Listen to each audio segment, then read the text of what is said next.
the series of cars that I'm interested in is the new Ferrari 812 Superfast. I gotta be honest, when I saw the launch pictures online, I was a little bit dubious with the styling, but take it from me.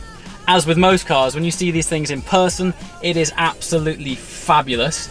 And the interior as well is much more of an upgrade than I thought it would be. Sculpturally, beautiful. A steering wheel to take it a little bit more of the inspiration from the GTC4. Indicators split to two separate buttons. You can now indicate back and front. I know this might sound like small touches, but conventionally on the original F12, all of the buttons were just single buttons, and at times it was a little bit clumsy. When I first experienced an F12, the gearbox blew me away, but as time has evolved, it is beginning to not kind of show its age a bit. In the upshifts and downshifts do not feel as crisp as more modern day cars. Take 488 for example, even Speciali, the shifts on those were super fast. But yeah, all in all, this thing is beautiful and I hope to spend more time with it soon. So yes, number one that I'm interested in, 812 Superfast.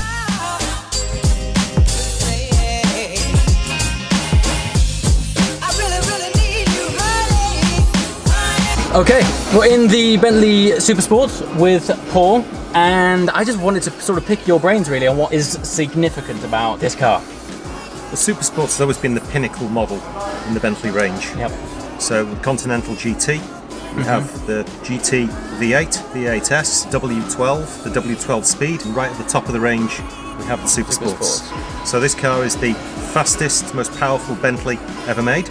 Wow. It's also the fastest four-seat coupe in the world, and in convertible form, it's the fastest four-seat convertible in the world. That is some stats. So fantastic. Huge power and torque. Yeah. 710 PS, 700 brake horsepower, over 1,000 Newton meters of torque.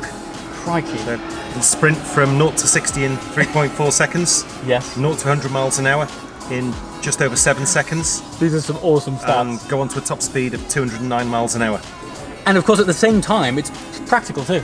Absolutely, yeah, it is. Yeah. I know it's a well-used phrase, but it is an everyday supercar. Absolutely, brilliant. You can take this down to the shops. Yep. You can take it out on a racetrack and go grand touring with it. Swan down to the anything you want. Yeah, fabulous. And so, but this car's only being made in a small production run? So we'll only make 710 of these cars. Worldwide? Worldwide, wow, represented by the 710 PS power. Right, what are you most proud of? I just think the performance of the car is incredible. It just is absolutely stunning. Fantastic. And I have to say, aesthetically as well, it's beautiful. So, yeah, top work. Thank you. Brilliant. Thank you for your time. Pleasure. Cool. Thank you. So there you have it. Car number 2 that I would genuinely consider at this show is the Bentley Supersport. Regular viewers might think that's a bit odd, but I have found myself around quite a few Bentleys lately. Always impressed with A, massive traction, and B, savage torque. And new Supersports looks fantastic.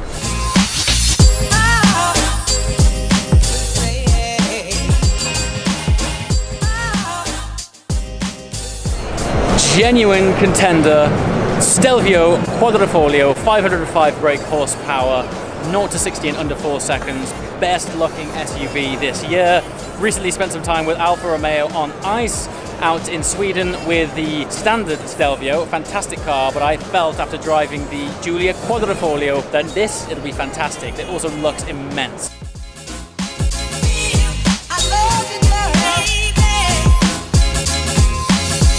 Lamborghini Huracan Performante. We've all heard things about this car. It's probably fantastic and it looks great. I've just never been a big Lambo fan.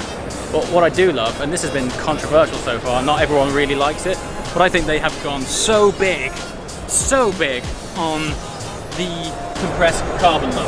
Look at it. It looks like marble on the back end of this thing. Yeah, so something that I would consider, but I'm not sure if I'm fully in the game for it just yet.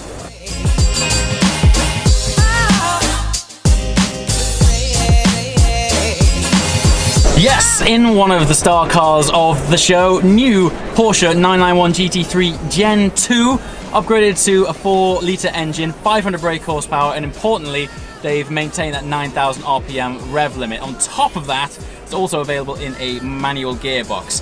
Not sure which way I'd go because I'm a massive fan of the PDK in this car, but I have been crying out for a manual, so we'll see which way that goes, but chances are I'll probably end up in one of these at some point.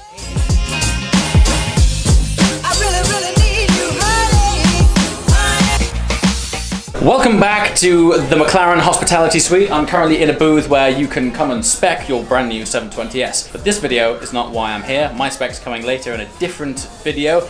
Today on the stand behind the scenes is a very special 720S customized by MSO. Beautiful spec. I'm not going to say too much more. I'd sooner show it to you with your own eyeballs.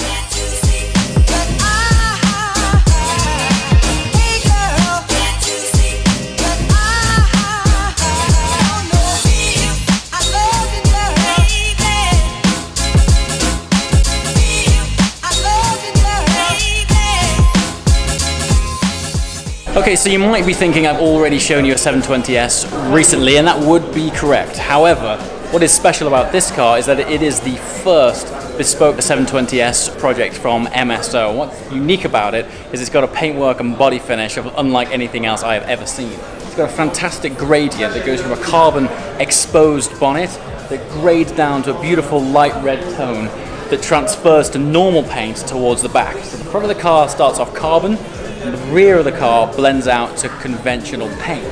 The effect of which is just, it baffles cameras, it baffles your own eye. That when you move with it, the hues and shadows on it just pop up and it shows the lines of the cars fantastically.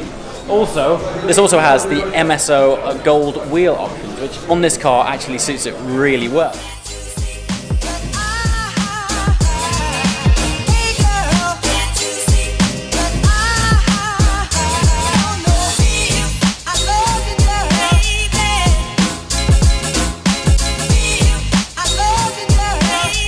Guys who are tuning in, this is my friend Sasha.